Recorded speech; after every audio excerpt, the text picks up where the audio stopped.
안녕하세요. 크리스천 영상학교로 신목사입니다. 오늘은 코로나 백신을 맞으면 성령 충만이 어렵고 미혹되기 쉽다는 말이 사실인가 하는 점을 한번 생각해 볼게요.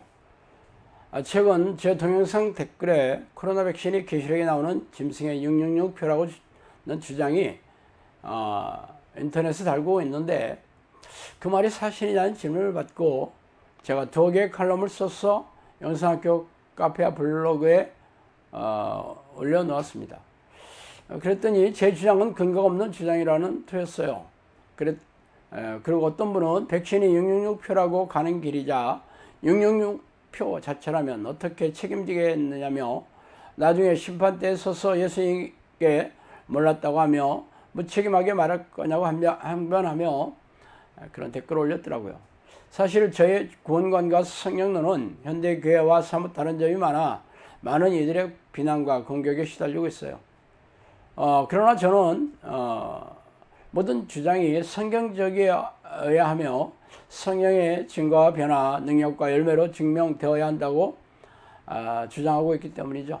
그러나 현대교회는 성경을 자의적으로 해석한 교단 교리를 앵무새처럼 반복하고 있을 뿐이에요. 그렇다면 현대 신학자들이 주장을 퍼나르는 목사들은 그들의 말과 행위를 어떻게 책임지겠어요? 어차피 심판대에 서면 성경의 잣대 위에 그동안 살아왔던 행위대로 심판받게 되어 있습니다. 그러나 이 땅에서 책임지겠다는 말조차 무책임하지 않을 수 없겠어요. 다시 동영상의 주제로 돌아가 어떤 분이 댓글로 코로나 백신을 맞게 되면 그 속의 성분으로 인해 성령 충만의 방해를 받게 되고 미혹되기 쉽게 된다고 친절하게 정리를 해 주셨어요. 백신의 성분이 인간의 몸과 상태, 인간의 몸과 또 상태와 움직임을 추적하여 생각과 감정을 감시하고 누군가에게 명령을 내릴 수 있으며 자유의지를 상실하게 하여 사탄의 명령에 순종하게 하는 자녀가 될 것이라며 말이죠. 이 같은 주장은 20년 전에 영화로 나온 매트릭스를 연상하게 합니다. 영화 매트릭스는 20여 년 전에 개봉한 영화로서 워쇼스키 형제가 감독을 맡았고 키아누 리브스 등의 지원을 맡아 흥행에 성공한 영화였어요. 내용은 인체의 열과 전기활동을 자신의 생명 연장을 위한 에너지원으로 사용하는 인공지능 컴퓨터가 인간을 지배하고 양육한다는 섬뜩한 줄거리였죠. 말하자면 인공지능 컴퓨터가 뇌에 침투하여 지배하고 조종한다는 내용으로 최근 유튜브에서 주장하는 짐승이 표가 666표일 거라고 주장하는 코로나 백신으로 대체하여 생각하면 왜 사람들이 두려움과 공포에 떨고 있는지 이해하기가 어렵지 않을 것입니다. 물론 기가 막히게 이런저런 현상과 기능의 개연성을 교묘하게 꿰어 맞추면서 경악할 만한 결과를 도출할 수도 있을 것입니다. 그래서 댓글을 다신 분이 코로나 백신 성분으로 인해 성령 충만에 방해되고 미혹되기 쉽게 되어 구원에 막대한 지장을 받게 될 것이라고 주장할 수도 있습니다. 그러나 중요한 것은 이런저런 사람들의 주장이 아니라 성경에 기록된 말씀이나 성령의 증거가 아니겠어요? 그동안 현대교회에서는 성령의 능력과 미혹의 공격 계략에 대해 얼마나 잘 알고 가르쳐 왔습니까? 기가 막히게도 사도행전에 나타난 성령의 활동이나 능력에 대해서는 초대교회에 일어난 한시적인 하나님의 통치라고 주장하며 뭉개버렸으며 세상과 교회를 미혹시키는 미혹에 대해서도 사실 이런 방구가 없었잖아요. 그런데 코로나 백신이 성령 충만을 방해한다거나 미혹시키고 싶다고 말한다면 지나가던 개가 배꼽을 잡고 웃을리겠죠. 그동안 제 사역은 성령의 명령으로 수백 명의 사람들에게서 기적과 이적으로 드러내는 성령의 능력으로 귀신을 쫓아내고 정신질환과 고질병을 치유하고 지난한 삶의 문제를 해결해주며 성령이 내주하는 기도 훈련을 해오고 있습니다. 그러므로 성령이 내주하여 충만한 상태와 조건 그리고 미혹의 정체와 공격 계략에 대해 수천 개의 칼럼을 쓰거나 또 유튜브 동영상을 만들어서 배포하고 있습니다. 그런데 성경에 기록된 말씀들은 무시하면서 사탄의 666표라는 검증도 안 된 코로나 백신을 두고 수많은 주장을 생산하거나 유통하고 있으니 기가 막힌 일입니다.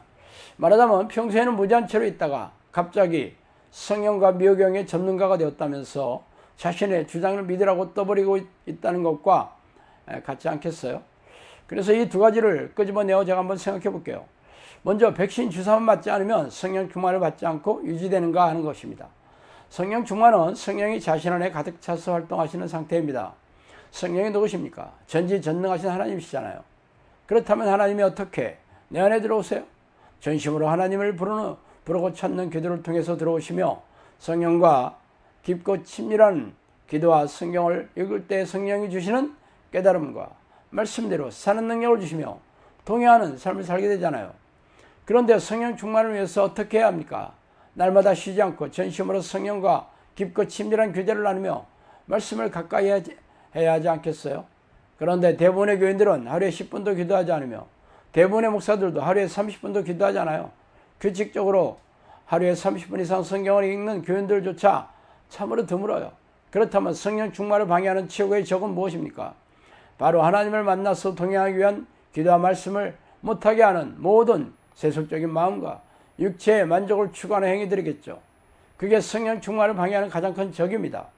그런데 이런 방해꾼을 쫓아내고 성령과 동행하는 기도 습관을 들일 생각을 하지 않고 검증되지도 않은 코로나 백신이 성령 충만을 방해하고 있다고 여기니 이보다 더 큰 미혹이 또 어디 있겠어요.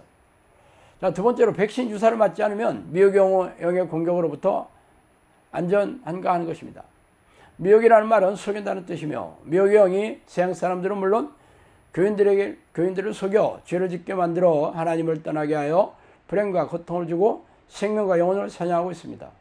그래서 당신은 그동안 미혹영의 정체와 공격에 대해 잘 알고 피하거나 싸워 이기고 계십니까? 솔직히 말해서 평생 교회 마당을 밟으면서도 미혹영의 정체와 공격에 대해 전혀 듣지도 알지도 못한 목사들과 교인들이 거의 대부분이잖아요. 그런데 코로나 백신이 등장하자 미혹영에 대해 전문가가 된 것처럼 행세하고 있으니 기가 막힌 일입니다. 미혹영은 성경에 여러 번 소개되고 있으며 죄의 덫을 놓고 죄를 짓게 하여 죄인이 되게 하고 생명과 영혼을 사냥하고 있습니다. 그러므로 당신이 미혹이 되어 있는지의 여부는 성경에서 말하는 죄를 인지하고 싸워 이기거나 또 부족하고 연약하여 넘어졌다면 즉시 회개하여 예수 그리스도의 보혈로 죄 씻음을 받아야 할 것입니다. 성경에서 말하는 죄는 하나님의 뜻에 상관없이 육체의 욕심을 따르며 자신의 마음대로 사는 것이에요. 즉 피조물인 인간이 주인이신 하나님의 뜻대로 살지 않고 자기가 원하는 삶을 사는 것이 가장 큰 죄예요.